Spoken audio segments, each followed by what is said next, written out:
Hello mga idol, bago natin umpisahan ang ating video, siguradong nakasubscribe ka sa ating channel, at pakipindot na rin ang notification bell para lagi kang updated sa susunod nating video.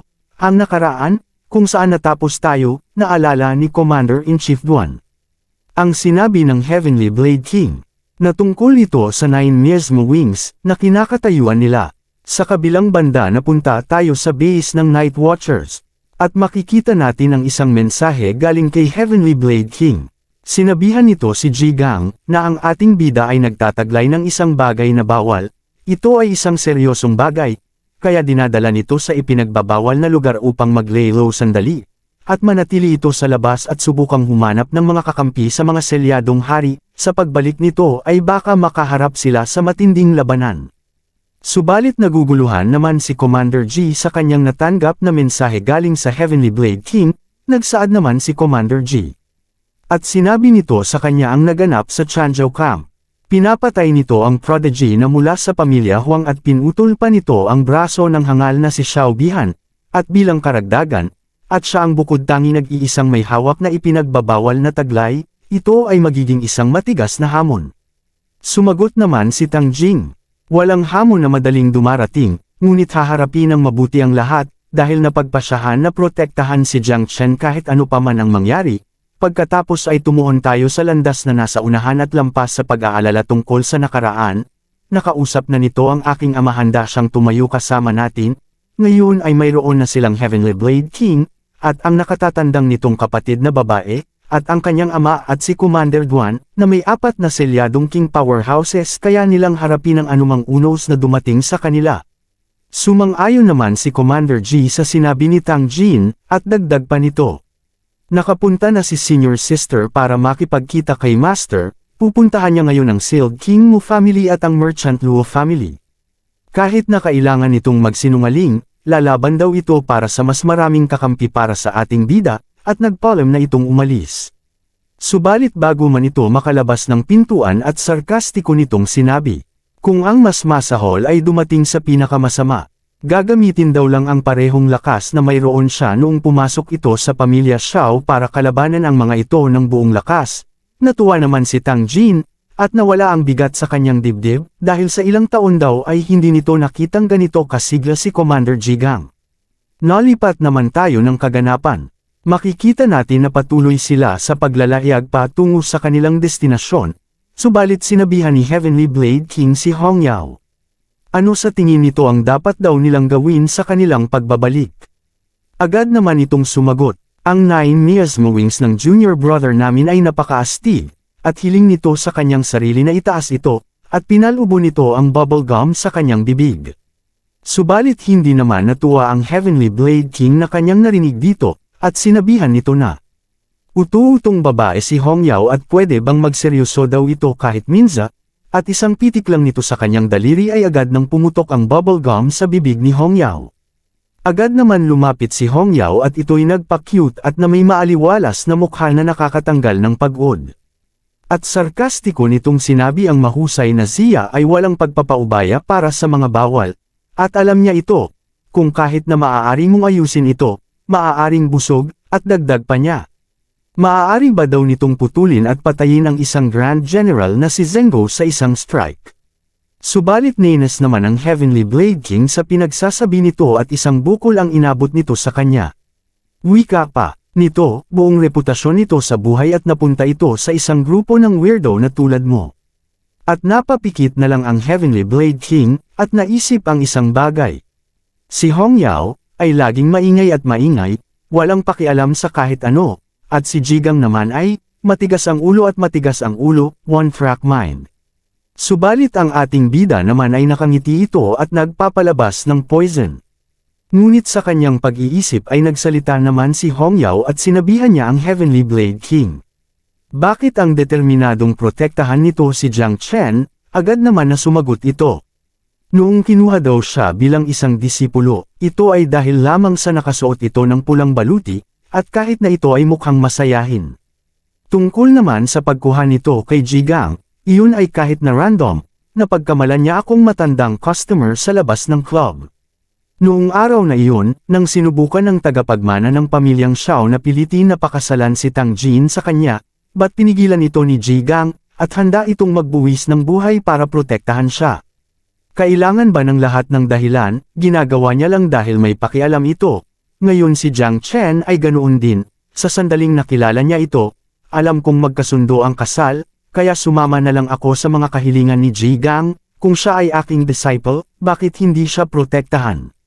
Natuwa naman si Hong Yao sa kanyang narinig mula kay Heavenly Blade King. Alam ko, ikaw ang pinakamahusay na guro sa mundo, kumilos ka ng matigas, ngunit napaka-protective mo. Master, isa lang ang paraan para maprotektahan ang aking junior na kapatid, at niyakap nito sa braso ang kanyang master. Subalit sinabihan naman siya ni Heavenly Blade King na tigilan daw siya nito sa pambabala. Nakangiting wika naman ni Hong Yao. Ang dakilang Ziyas na pinakamataas na militar commander, isa sa tatlong hindi magagapi na Supremo. Si Jiang Wushuang, ang kanyang grandfather na martial god na si Jiang Xuanji. Nalipat naman tayo ng eksena.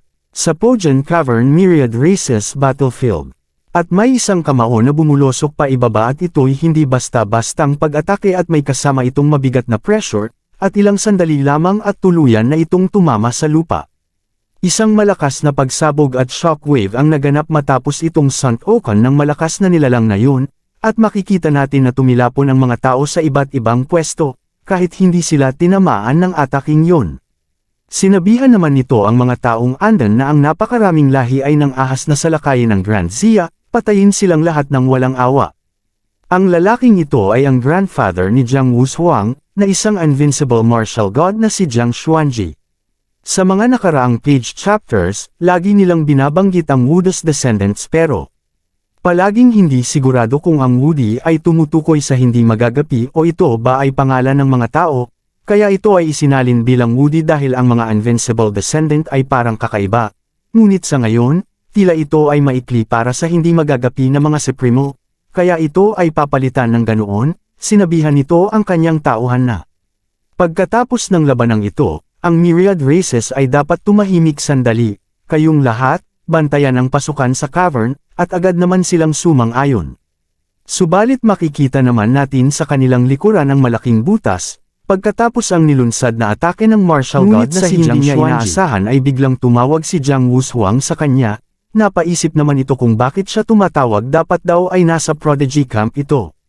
Subalit sa hinaasahan nito na si Jiang Wushuang ay ang Heavenly Blade King ang lumabas, at agad naman itong bumati sa kanya. Nagsimula naman nagsalita ang martial god. Heavenly Blade King, naabot daw nito sa pamamagitan ni Jiang Wushuang, at nagkaproblema ba daw ba ito sa kampo? Subalit wika naman nito, hindi naman, napakagaling niya, at gusto daw nito na makipagdeal sa kanya. At sarkastiko naman itong sinabi, na kumuha ito ng bagong disciple na nagngangalang Jiang Chen, at isang uri ng creation type ngunit nagtataglay siya ng bawal na 9 miasma wings, at gusto niyang protektahan daw nito ang kanyang buhay. Nabigla naman ito sa sinabi ni Heavenly Blade King na si Gu Kaitan. Ang kalamidad daw na 9 miasma wings. Siguradong nagbibiro daw ito, naniniwala ang Zia na mas mabuting pumatay kaysa palayain ang anumang bawal, at dagdag pa nito. Ano daw sa tingin nito makapangyarihan lahat ang martial god? Subalit hindi naman inaasahan ni Gu Kaitan na ito ay totoo. Ngunit sinabihan siya na pangalanan daw nito ang kanyang termino. Wika naman ni Heavenly Blade King at sinabihan niya ito kung, narinig mo na ba ang hall ng Taisho sa Yunming Marsh? Ako lang ang nakakaalam ng daan doon sa buong Grand Zia. Maaari kong kunin si Jiang Wushuang at bigyan siya ng isang bagay na makakatulong sa kanya. Subalit wika naman ng martial god. Ang bulwagan ng Taksyo, ang maalamat na kayamanan ng makalangit na daw. Kung makapunta si Wushuang roon ng kanyang paglilinang ay susulong ng husto. Maaari naman daw itong sumang-ayon sa kanyang mga tuntunin. Ngunit sa isang kondisyon, hindi pinapayagan si Jiang Chen na gumamit ng ipinagbabawal na skill, ang 9 miasma wings, at sarkastiko pa nitong sinabi sa panahon ng kahangahangang torneo. At kung hindi niya makuha ang unang pwesto sa mahusay na Zia's overall prodigy leaderboard, ba't itatapon daw nito sa napakaraming lahi ng larangan ng digmaan, upang ipagtanggol ang sarili ng ating bida? Kung gusto daw nito iligtas ang buhay niya, wala na daw ibang pagpipilian pa ang Heavenly Blade King kundi sumang-ayon. Malalim naman ang iniisip ni Gu Kaitan. Ang pagpapadala daw nito sa kanya sa larangan ng digmaan ay mas mabuti pa rin, kaysa siya ay patayin ng General Xiao at ng iba pa, sa sandaling sila ay bumalik na. Subalit ganun din naman ang martial god, ang Nine Miasma Wings daw ay isang sinaunang kalamidad at hindi biro ang mga kakaibang piraso, imposibleng maabot nito ang natural calamity scale sa panahong ito. Bukod pa, ang henerasyon ng mahusay na Xia ay nakagawa ng 3 pang divine level na talento, at si Jiang Chen ay pang-4 lamang at siya ay nasa uri ng paglikha, nang hindi ginagamit ang kanyang bawal na skill, ba't hindi daw ito makakapasa sa wuswang test lalo pa na makuha ang unang pwesto. Kahit na sa pamamagitan ng ilang himala ay gumawa siya ng ilang kaguluhan, at bilang isang martial god, mapapawi daw nito ang anumang masamang espiritu sa mundo sa pangalawang pagkakataon. Nalipat naman ang eksena, sa patuloy ng kanilang paglalayag ay tuluyan ng nawasak ang dimensional fragments at tuluyan na silang nakapasok sa Yunming Marsh, wika naman ng ating bida. Opisyal na ba silang nakapasok sa Yunming Marsh? Naalala nyo ba ang daan dito? Saad naman ni Mu Hangqiu, at ang patuloy na paglilipat ng mga dimension fragment na ito na naaalala ang landas ay imposible. Ang hari ng langit na Talam ay umaasa sa aura upang manguna. Sinasabing ang Yunming Marsh ay may 10 layer na ang ika-10 at ika-9 na ay medyo mas ligtas, kung mas malalim ang pagpunta nila, ay mas madali itong mawala sa 7th layer taon na ang nakakaraan. Nagwika si Jiang Chen. Pakiramdam daw nito ay parang nawala siya, dahil ang landas na tinahak nila hindi na nila matindaan ang mga mata at utak nila. Bakit daw hindi sila umupo, mag-meditate, at hayaan ang kanilang espiritual na kahulugan na gabayan sila? Agad naman silang yumupo at magsimulang mag-meditate, at nakaramdam naman ang dalawa ng hangin at nakakapag-relax sila.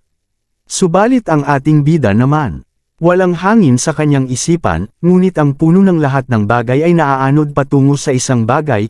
Ito ba ay nangunguna sa daan, o marahil ang mga bagay na ito sa unahan na ang puno ng lahat ng bagay ay lubhang nananabik? Ang puno kung ang lahat ng bagay ay nagbubunga, bago man ito magsaad, ay biglang lumabas ang system. Nakuha nito ang function ng prutas na pula. Function, mga detalye, kopya ng card. Paliwanag 1, pagkatapos gamitin maaari mong random na kopyahin ang isa sa mga target na kakayahan at isama ito sa iyong sarili. Paliwanag 2, ang kinopyang kakayahan ay walang mga paghihigpit sa klase. Paliwanag 3, may pagkakataon na ang kinopyang kakayahan ay mag-downgrade sa panahon ng proseso. Tandaan, dapat mong kumpletuhin ang kopya sa loob ng 3 oras, o mag-e-expire ang card. Nagulat naman ang ating bida sa pahayag ng system na kopyahin ang isang kakayahan, at walang mga paghihigpit sa klase. Sa kahangahangang kampo ang lahat ay isang nangungunang antas ng kababalaghan upang mapili nito ang sinumang gusto niya. Siyempre ang pinakamahalagang target daw nito ay ang 3 prodigies na si Jiang Wushuang, Bai Feng at si Tang Ying. Subalit nahihirapan naman ang ating bida at hindi daw nito kaya, dahil random ang kanyang ability copy. At maaari siyang magkaroon ng ilang kasanayan na walang kwenta at baka mauuwi lang ito sa wala. Nahihirapan daw itong pumili, at 3 oras lang ang kanyang oras, isusugal na lang daw ba nito? Nagsaad naman ang Heavenly Blade King. Little ones, narating na daw nila ang ika-6 na layer ng Yunming Marsh na tinatawag na Taxio Realm. Sa unahan ay ang bulwagan ng Taxio, ang lugar na dadalhin ko kayo at humanda ang lahat. Subalit sa matinding pag-iisip ni Jiang Chen at naalala nito ang Heavenly Blade King, paano daw kung siya ang pipilin nito? Sinabihan siya nito na tuturuan daw siya ng isang galaw lang. At sinabi pa niya na gusto niya akong kunin bilang kanyang disciple kaya kakopyahin na lang daw nito ang lahat. At papalabasin na lang daw nito, na maaga nito na napag-aralan sa kanya. At ilang sandali lamang at nakarating na nga sila sa kanilang destination. At makikita natin ang isang bahay sa itaas at ang mga hagdanan, na tinatawag na Taxio Hall. Nagsaad naman ang ibang kalahok. Nagawa daw nilang lahat. Sa nakaraan ay may isang maalamat na selyadong hari sa lungsod ng demonyo na umakyat sa Sealed King dito mismo, hindi banggitin na isa sa 3 hindi magagapi ng dakilang Xia. Ang dakilang mapangarapan ay nagkamit ng kaliwanagan dito. Nag-umpisa ng magpaliwanag ang Heavenly Blade King sa kanilang lahat. May 3 pagsubok sa Taxio Hall. Ang una ay umakyat ng 1,008 na hakbang, bawat hakbang ay may pagkakataong makatanggap ng gantimpala ng makalangit na daw. Ang pangalawa ay ang kilusan ng Taxio, hindi ko pa rin na-encounter ang bagay na ito hanggang ngayon, ang dakilang mapangarapan lamang ang nakarating dito. Ang pangatlo ay dapat nasa loob ng Taxio Hall, wala pang nakapasok dito ni isa, ang mga hakbang na ito ng Taxio Hall ang iyong magiging huling pagsubok. Mula sa 150 kalahok ay pipiliin ang nangungunang 10 batay sa bilang ng mga hakbang na inakyat. Mahusay silang kumakatawan sa Jiangnan Zone at pumasok sa Grand Finals ng Great Zias, 8 War Zones Changzhou Competition. At sarkastiko nitong sinabihan ng lahat na magsisimula na ang mga pagsubok sa Taxio Hall. Natuwa naman ang mga kalahok at agad silang tumakbo sa hagdanan. Subalit nung tumakbo na rin si Luo Sandow at agad naman itong pinigilan ni Jiang Chen, at sinabihan ito na wag itong magmadali dahil hindi naman lalayo ang Taxio Hall sa kanila. Napalingon naman ang ating bida sa 3 prodigies na nagmameditate, at sinabihan nito si Luo Sandow na tingnan daw nito ang 3 na hindi nagmamadali, ngunit inihahanda ang kanilang mga sarili. Nagsalita naman si Luo Sandow at tama daw ang sinabi ni Jiang Chen. Wika naman ni Mu Hangqiu, ang bawat tao ay maaari lamang umakyat sa isang mahiwagang lugar tulad ng Taxio Hall, kapag kailangan nating ihanda ang ating sarili sa limitasyon bago umakyat. At agad din silang umupo at nagmeditate, nagsalita naman ang Heavenly Blade King. Ang mga taong ito sa ibaba ay kalmado pa rin sa oras na ito hindi masama. Subalit nagsaad naman si Jiang Chen sa kanyang isipan. Gagamitin daw nito ang ipagpaumanhin o ihanda ang kanyang sarili na gayahin nito ang paghahati ng langit na ituturo sa kanya ni Gu Kaitan, para maiwasan nito ang maging invalid ang copy card, sana hindi nagsinungaling sa kanya ang matandang master. Lumabas naman ang System Window Copy Ability Card. Ang napiling target ay si Gu Kaitan. Tandaan, sa panahon ng proseso ng pagdoble, mayroong isang pagkakataon na ang mga variable ay magiging accurate at ang kakayahan ay magiging na-downgrade o na-upgrade. Gusto mo bang magsimula ng random na kakayahan na kopya? Agad naman binanggit nito ang yes, begin copy. Sana maganda ang swerte ko. Walang pakialam kung hindi na-upgrade ang kakayahan basta't hindi nag-downgrade. Lumabas naman ang system na ang target na kakayahan ng isang heavenly paghahati ng ginto, simulan ang pagkopya. Natuwa naman ang ating bida, ang Old Master ay honest at hindi nagsinungaling sa kanya, isa lang talaga ang galaw na ito subalit nakakapagbigay ito ng matinding pinsala at kamatayan sa sasalo nito. At nag-umpisa nang mag-process ito at umabot na sa 5%. At isang was-iwas ng sandata at isang malakas na enerhiya ang lumabas dito. Nasaksihan naman ng ating bida si Gu Kaitan kung paano ito mag-training. Subalit nagtataka naman si Jiang Chen, na hindi ang Heavenly Blade King ito. Naguguluhan na lang ito na siya pala ang nagsasanay na yon. Pagkalipas ng 10 taon ay patuloy pa rin itong nagsasanay gamit ang kanyang katana, at umabot pa ng 20 taon hanggang 40 taon.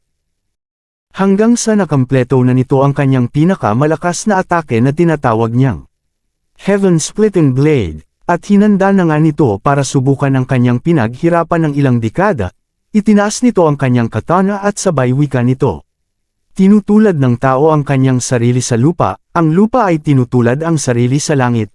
Ang langit ay nagmamodelo sa sarili pagkatapos ng Dao, at isang slash na umabot sa langit, at sa lakas ng atakeng ito makikita natin na nahati ang lupa at bundok na tinamaan nito. Ngunit sa ilang dekada na itong nagsasanay ay nagkaroon na rin ito ng edad. Nalipat naman tayo ng eksena, nagpahayag ang system na ang copying process ay umabot na ito sa 120%. Binabati kita sa pagtanggap ng kasanayan. Ang talam ng tao, lila. Pagbati sa pagtanggap ng kasanayan sa talam ng Earth Purple. Pagbati sa pagtanggap ng kasanayan.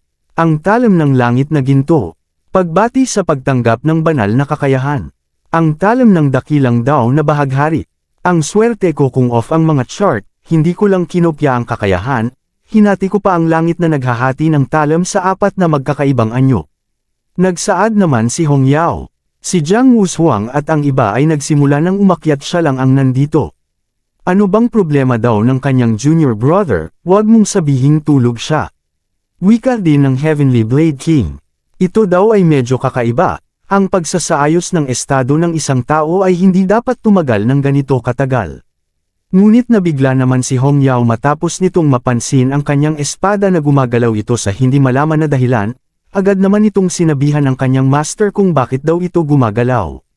Napatingin naman ang Heavenly Blade King kay Jiang Chen, at agad din ito naramdaman pati rin ang kanyang espada ay bigla na din itong gumagalaw sa hindi malamang dahilan, sinabihan nito si Hong Yao na hindi lang ang kanyang espada pati rin daw sa kanya. Wika naman ni Hong Yao, maaari bang matagumpay na si Junior Brother G? Siya ay isang bihirang henyo noon. Ngunit siya ay napakamatigas ang ulo, patuloy niyang sinusubukang basagin ang langit na naghahati ng talam, na sinasabing ito ay maaaring hatiin sa 4 na galaw. Bilang isang resulta, ang kanyang paglilinang ay natigil sa 3 antas ng paglipat ng mga Grandmaster sa loob ng maraming taon, sa wakas ay naliwanagan ba siya? Sambit pa ng Heavenly Blade King. Imposibleng maging matagumpay si Ji Gang o ang batang ito, ang maikling aura na iyon, ay napakapamilyar. Walang imposible, ganap na imposible, marahil ito ay isang ilusyon lamang na nilikha ng Taxiu Hall. Ngunit sinabihan naman ni Hong Yao ang kanyang master na pagmasdan daw nito si Jiang Chen at ito ay magsisimulan ng umakyat sa Taxiu Hall.